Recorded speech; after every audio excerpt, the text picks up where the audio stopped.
Today, we're going to continue our talk on healthy dietary fats, but with a little more focus on which fats and oils you might want to have in your pantry for everyday use. How do you choose a healthy fat or oil? How do they process these fats? Once you bring them home, how do you store them? How long are they good for? Which fats and oils are good for high heat cooking and which ones are better at lower temperatures? So let's get started. A well-chosen fat can make your meal. They soak up the herbs and spices and then carry those flavors into all the nooks and crannies of your stir fry, your lamb roast, or your cranberry scones. So how do I choose a quality fat or oil? Which ones are best for everyday use? Does it need to be refrigerated? What's the best way to store it and for how long? To choose a healthy fat or oil, let's review a few things from last time. Fats can be categorized as unsaturated or saturated. When fats are saturated, many of them are quite unhealthy for you, but some saturated fats are really great for you, like the dairy fats, cheese, and butter. Also, coconut oil is a saturated fat that's great for you.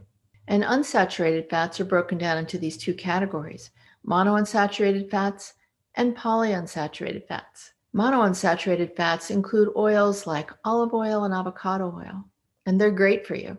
Polyunsaturated fats are a bit mixed.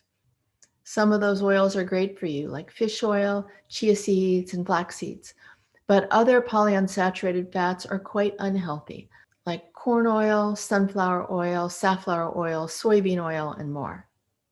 So the main points I want you to remember are that we benefit from all three types of fats. Saturated fats, when they're well sourced, are good for most people. Monounsaturated fats are universally great for everyone. And polyunsaturated fats are mixed. And that's why it's good to get to know them so that you can choose a good polyunsaturated fat. Let's start with the dairy fats, butter and ghee. Now we know what our great-grandparents always knew. Butter's just plain great for you.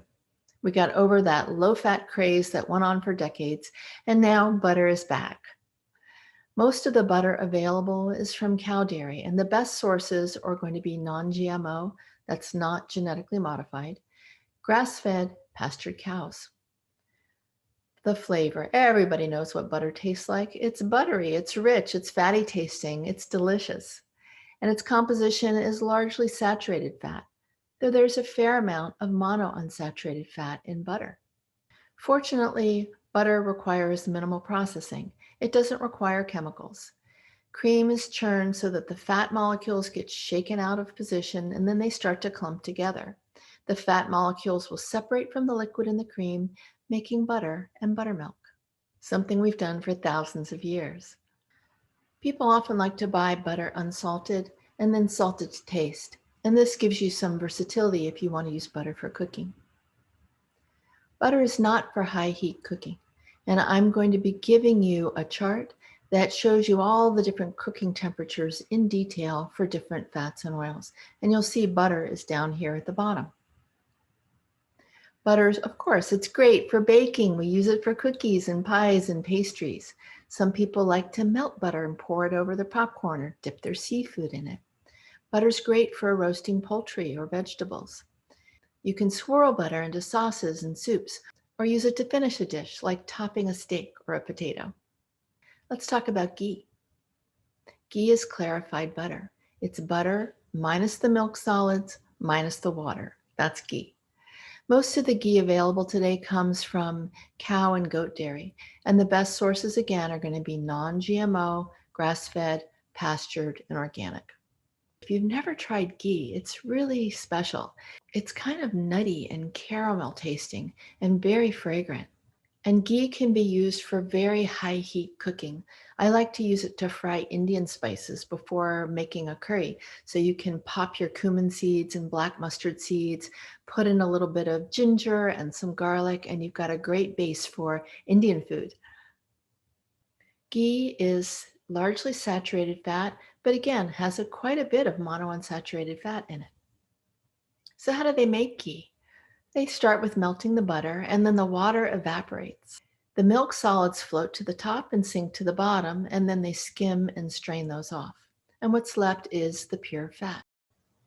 Ghee is really versatile. You can use it for scrambling eggs or searing a steak. You can add it to your quinoa or your collard greens. It's great for frying, really great because it can handle the high heat. You can use it to saute, to oven roast poultry, vegetables, or potatoes. Some people who are sensitive to dairy and butter are okay switching to ghee because the milk solids have been taken out. Just make sure that when you get your jar of ghee, you take a look at the label and it says that it's casein and lactose free.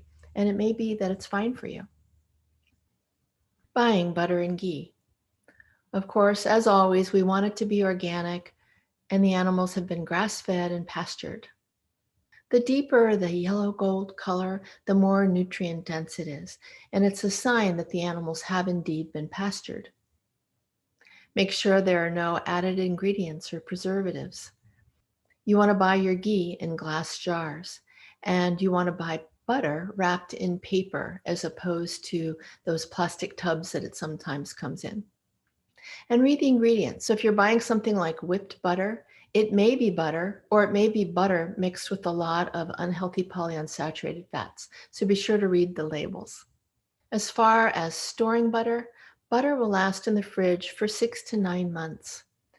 Some people like to use those butter keepers. You know, those ceramic containers that allow you to keep butter at room temperature. And those can work really well for, say, 1 to 3 months, as long as you keep the butter submerged in the water. But ghee can be safely stored unrefrigerated for up to 3 months, and even longer if you keep it in the fridge, though it'll get pretty hard. Store ghee in a cool, dark cupboard. And if your ghee is homemade, you might want to go ahead and refrigerate it because there's a chance that some trace milk solids remain and those will spoil and make your ghee go bad. Both butter and ghee freeze really well. You can freeze them in cubes or in small freezer jars. Now we're going to get into some of the animal fats. And for our vegan and vegetarian friends, we're going to get into some of the vegetable fats next. All fats, whether they're animal or plant-based, have to be extracted from the source and then processed in some way to end up in a jar or a bottle. Most animal fats go through a process called rendering using heat, steam, and agitation. In large commercial operations, these fats are further processed by filtering, bleaching, and deodorizing. And sometimes they add hydrogen to these fats to make them last for years and years on a store shelf. And you might remember from last time that anytime you add hydrogen to a fat or an oil, it's hydrogenated. This creates trans fats, and these are quite unhealthy. So avoid anything that says hydrogenated. The healthiest, most nutrient-dense fats will be the ones with the least amount of processing. Those are the fats you want to reach for when you're prepping your wok for some fried Brussels sprouts. Now let's take a look at a few of these animal fats. Tallow comes from ruminant animals like cattle, bison, and sheep. And this is a fat that our ancestors have been eating for thousands and thousands of years. The flavor is quite mild, and you can use tallow between a medium to a very high heat. Its composition is largely saturated, but look how much monounsaturated fat is in tallow. And tallow is loaded with important vitamins and nutrients. This fat is really good for frying because it can handle a very high heat. And what's interesting about it is you can actually reuse it. So if you were going to do any kind of deep frying or make a tempura, you can strain the fat and actually reuse it. And interestingly, in the old days, before all of those vegetable oils came on the scene, tallow is what McDonald's used to use for their deep fryers because it could be used again and again without going rancid. And it was really quite healthy. A shame they had to switch to the other stuff. Tallow is great for pot pies, for grains, for stir fry. Wonderful for oven roasting vegetables with some fresh herbs. I've used tallow for making homemade crackers and biscuits. and it's great for searing meats. So if you've never tried tallow, there are all types of tallows out there. There's bison tallow, beef tallow, even lamb tallow. You might want to give one a try. Now let's move on to another type of animal fat. Let's talk about lard. Lard comes from pigs, and our ancestors, again, used lard for thousands and thousands of years. Its flavor is going to depend on how it's processed. If it's processed over a very high heat, it might taste more like bacon. If it's been processed over a lower heat, the flavor is actually pretty mild. The cooking temperatures for lard are best between a medium to a high heat. Its composition is mostly monounsaturated. So it's really more like olive oil than it is like tallow. Interesting, huh? This fat is excellent for pie crust and for biscuits. It creates a flaky texture and creates tender baked goods and is used in lots of traditional cooking. And it's a great source of vitamin D as long as the animals have been pasture raised.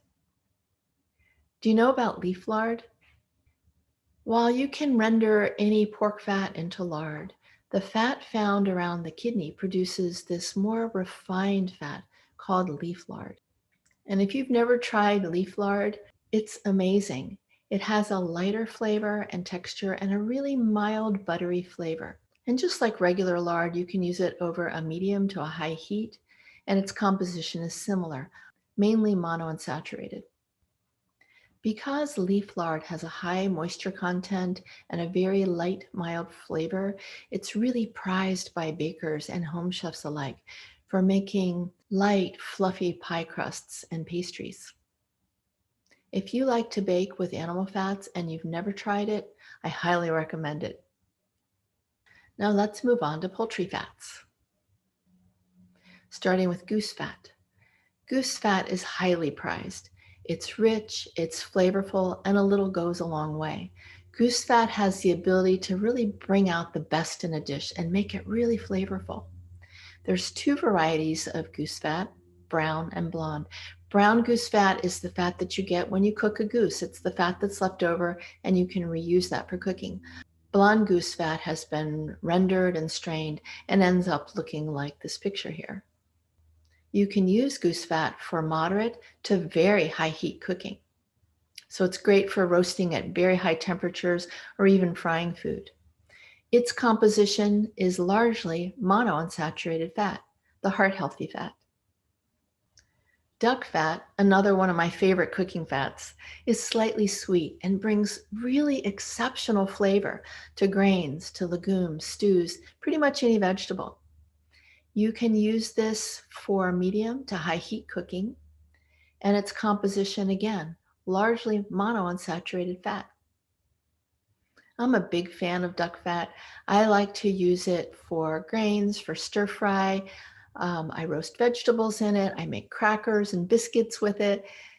And some people even put it on their popcorn, though I haven't tried that one.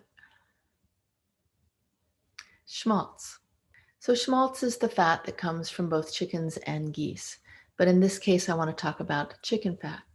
Chicken fat is slightly nutty, it's savory, it's buttery, and you'll use this for medium heat cooking, not for high heat cooking. Again, largely a monounsaturated fat. Poultry fats are great for stir fry, for searing meats, or rubbing down a chicken.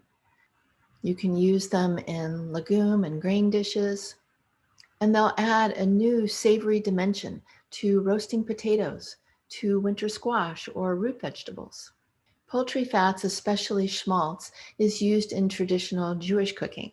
And I know my grandmother used to use it for making something called chopped chicken liver, which is delicious, and matzo ball soup or potato latkes. You can use these fats to grill bread or make a grilled cheese sandwich. And some people even use them as a spread right on their toast. Tips on buying animal fats. The very best way to get tallow and lard is to ask your local farmer or rancher, or even if you're at the farmer's market, just ask where they're selling the meats, ask them if they sell lard or tallow, and often they do. For duck fat or goose fat, you can easily make your own when you roast a bird. You might be able to find these fats at your local grocery store, or you can get them online, and they might look like this. The best fats, of course, are going to come from animals that are organic, grass-fed, or pasture-raised. In fact, if they're not organic, grass-fed, and pasture-raised, I would just avoid those and not use them. Glass containers are always going to be superior, and you're looking for a fat with no added ingredients. If it ever says hydrogenated, that's an absolute deal breaker. Tallow and lard should look uniform in color, kind of creamy white like this. If it ever starts to discolor or smell off, it's time to toss it out. Poultry fats will vary in color, but they should never smell off or rancid. Storing animal fats. Tallows are fine in the pantry for 12 to 18 months. No refrigeration is needed. Store your tallow away from light and heat in glass jars, or you can use stainless steel tins. Lard and poultry fats are going to need refrigeration, and you'll store lard and poultry fats in the fridge for 6 months to a year. And it's okay to freeze any of these fats for up to 3 years. So when it comes to animal fats, you might want to think about including some of these in your pantry. A butter or ghee, a tallow, a lard, or a poultry fat. Now let's move on to the vegetable fats and oils. What's good to eat? As we move on to talking about vegetable fats, just like with animal fats, the more processed they are, the less nutrient dense they are. The less processed they are, the healthier they are for you. When it comes to vegetable oils, a lot of times there are many steps of processing involved. And that's why I want to talk about the processing of vegetable oils for a bit. Fatty acids in vegetable oils are very fragile. They're very delicate and easily damaged. And this can make a huge difference between an oil that's healthy for you and one that's really unhealthy for you. So keep this in mind as we talk about processing and go through a few vegetable oils together.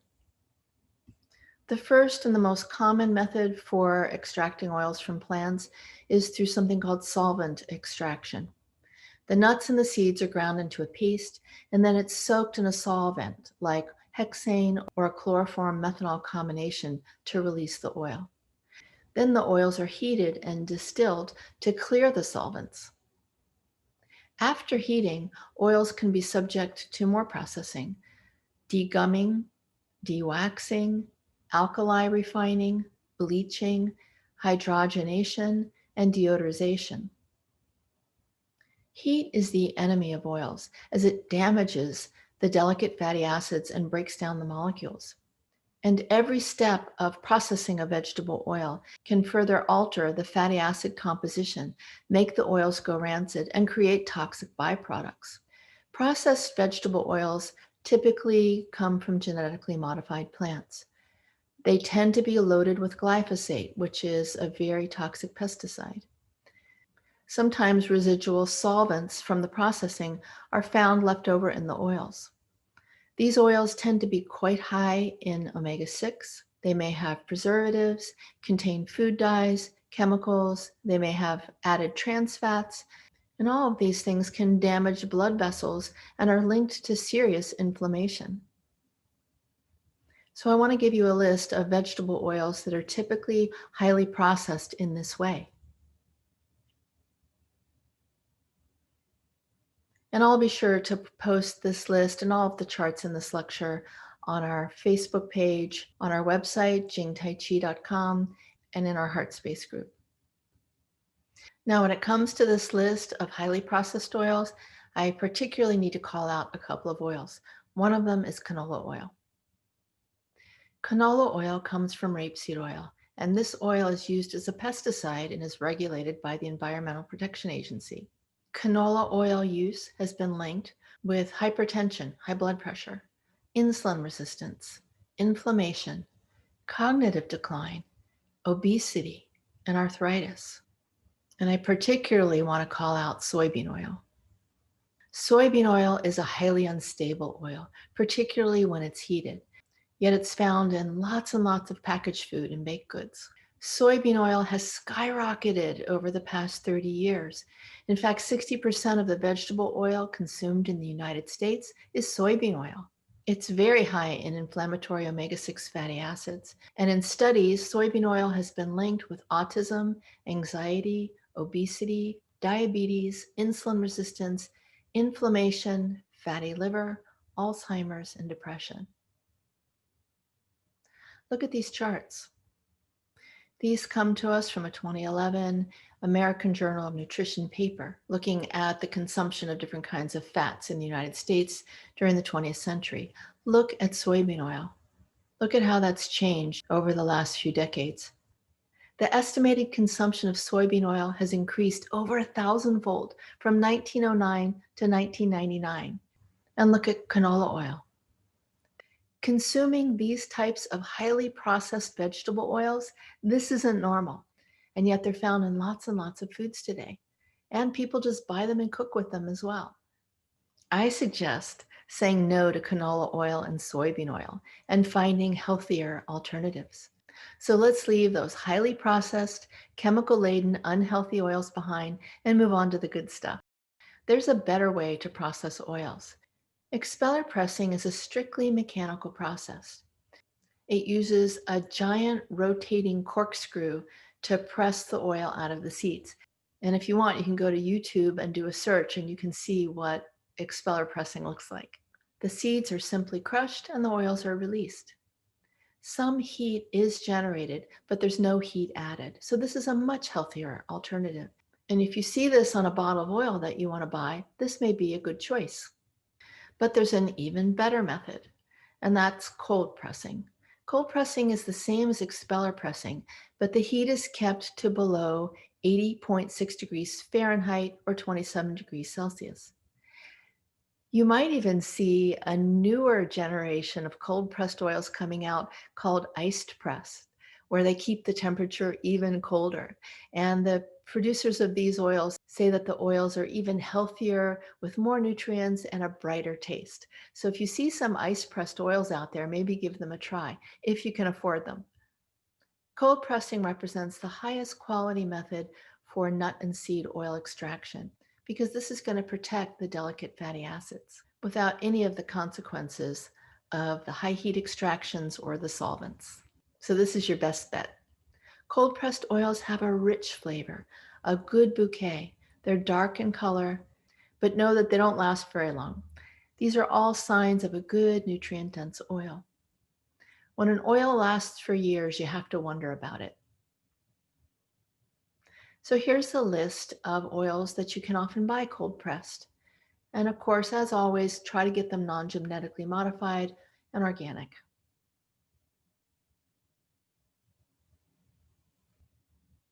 Let's look at a few of these health promoting oils: olive, avocado, and coconut. The flavor of olive oil varies with the olive variety.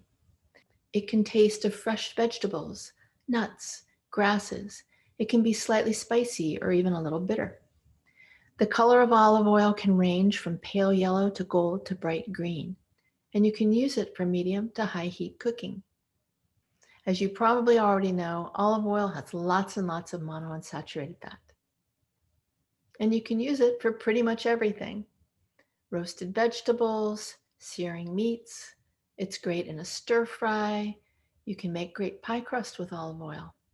Use it to make your own salad dressing, or use it as a finishing oil like this chef is doing here. When you go to buy a bottle of olive oil, it'll often say virgin or extra virgin olive oil. Virgin olive oil just means it was mechanically pressed and no chemicals were used.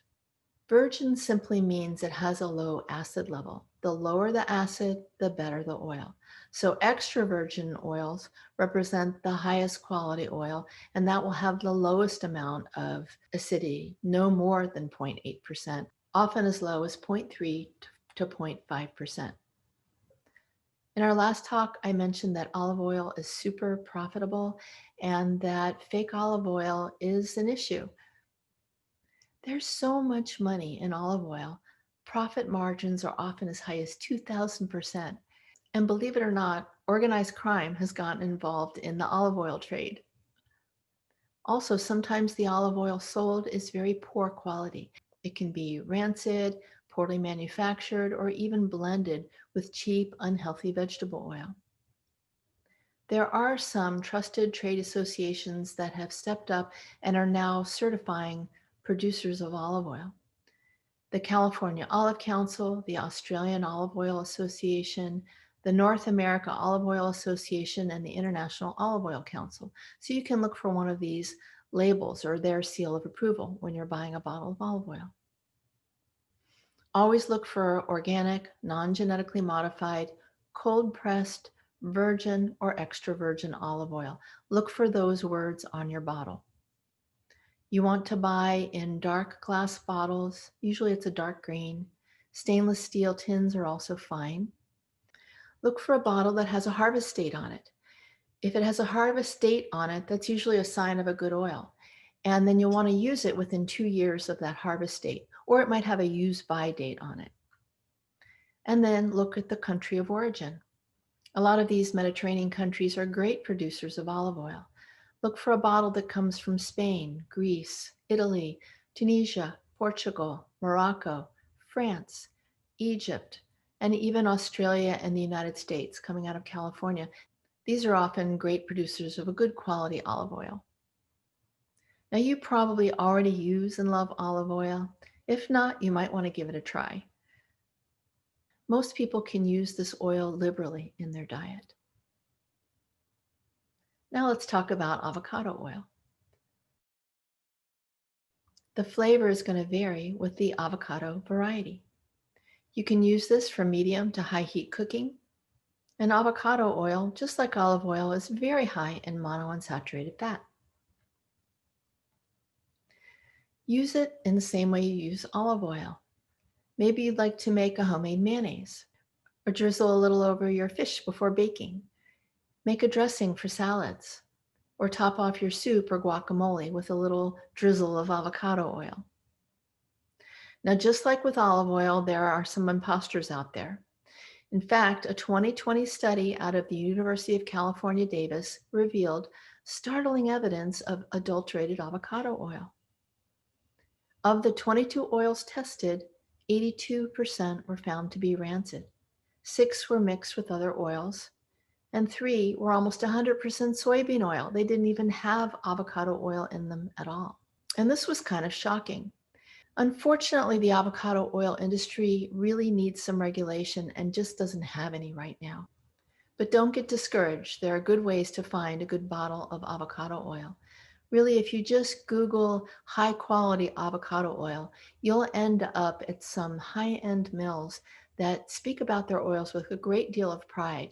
And you can tell that these mills produce a high quality avocado oil. Another way you can tell if you've got authentic avocado oil is by taste. Fresh virgin avocado oil tastes grassy, buttery, and a little bit like mushrooms. You want to buy cold pressed avocado oil that comes in dark green glass or tin bottles.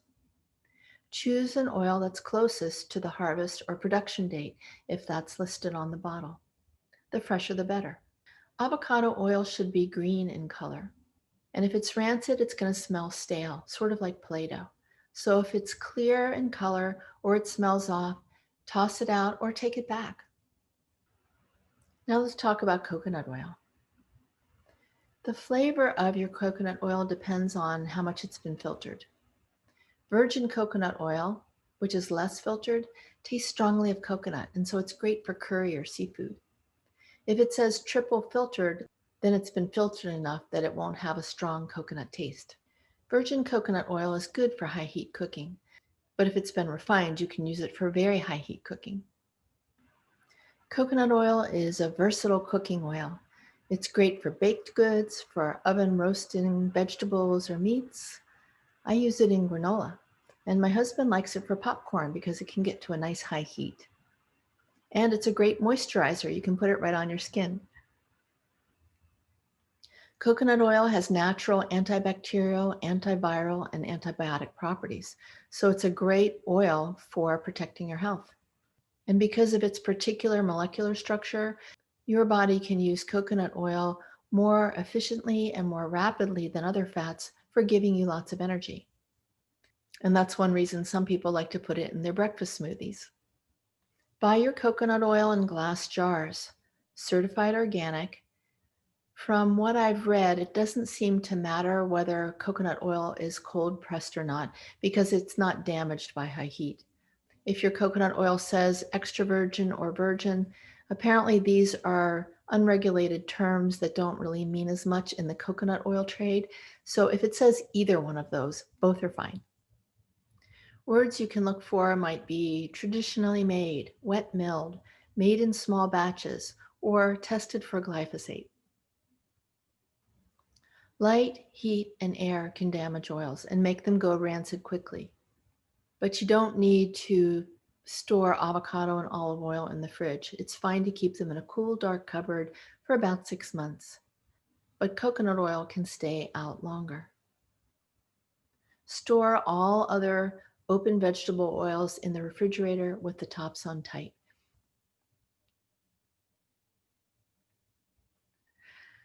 So now you know a lot about choosing some great oils. And quality oils are not hard to find. Even large chain superstores have some excellent quality oils now at very good prices. And before we go, I want to suggest one more thing. Have you ever thought about doing a pantry cleanse? To do this kind of cleanse, what you do is just scan your fridge and see what's lurking in there. Look at your mayonnaise. How old is it? How about those salad dressings? How long have they been in there? Has it been a year, 2 years? Maybe it's time to toss out some of these products. And then how about your countertop or pantry? How old are those oils? More than 6 months? More than a year? 3 years? Do they still smell okay? If not, toss them out. Same goes for your spice drawer. Spices have oils, and those oils can go rancid over time. And rancid oils are toxic and inflammatory, even cancer causing. Now, I'm not saying that your spices cause cancer or anything like that, but in general, rancid oils are really unhealthy for us. And if we're getting small amounts of them throughout the day, it's really good to keep an eye on that. And it might be time to let some of these spices and oils go. And once you've thrown out anything that's smelly or rancid or old, step two is going through your fridge and just start looking for unhealthy fats or less healthy fats, especially hidden canola and soybean oil. And what about any butter or vegetable spreads? You might want to take a look at the ingredients in those. What kind of oils are in your mayonnaise or your salad dressing or your stir fry sauce? Now, you don't have to throw these things out. Just make a note, and when you go to replace it, you might choose a different option. And when you're out shopping, start reading the labels. If it comes in a bottle, jar, can, or box, look for added oils. Look at what kind of oils are in that product. And just start becoming aware of hidden sources of unhealthy oils, including any prepared food or restaurant food. And I'm going to leave you with this list of places to look for hidden soy and canola oils. Basically, you just want to throw out old foods and oils, look at what you've got for sources of unhealthy fats, and then start becoming more aware of what you're buying when you're shopping. Reducing or removing unhealthy fats can be a game changer for some people. You may find yourself with more energy, less inflammation, and better health overall. For some, these changes can reduce pain, help you sleep better, stabilize moods and hormones, and change the way we age. If you already use these fats and don't have unhealthy oils in your diet, bravo. Maybe for fun, just try something new for variety. For the rest of us, what fats and oils might we want to include in our pantry? For regular use, you might want to have olive oil, avocado, and coconut oil. And maybe sometimes try something new for variety, like macadamia, sesame, walnut, flaxseed, or hazelnut oils. If you're okay with animal fats, you might want to include butter or ghee, a lard, a tallow, and a poultry fat. There's nothing else in a meal that will make you smack your lips, rub your belly, and sigh with contentment like a well-chosen fat. Sear your steak in some ghee. Flash fry your curly kale in lard. Make your curry with coconut oil. Roast potatoes with goose fat. And throw some avocado oil in your morning shake. Have some fun, try something new, and punch up the flavor in your meals with healthy fats and oils. Thank you for watching. I hope you've learned something. I'll see you next time when we get into some of the hidden problems with dietary proteins. And after that, we'll talk about how to have healthier digestion. See you next time.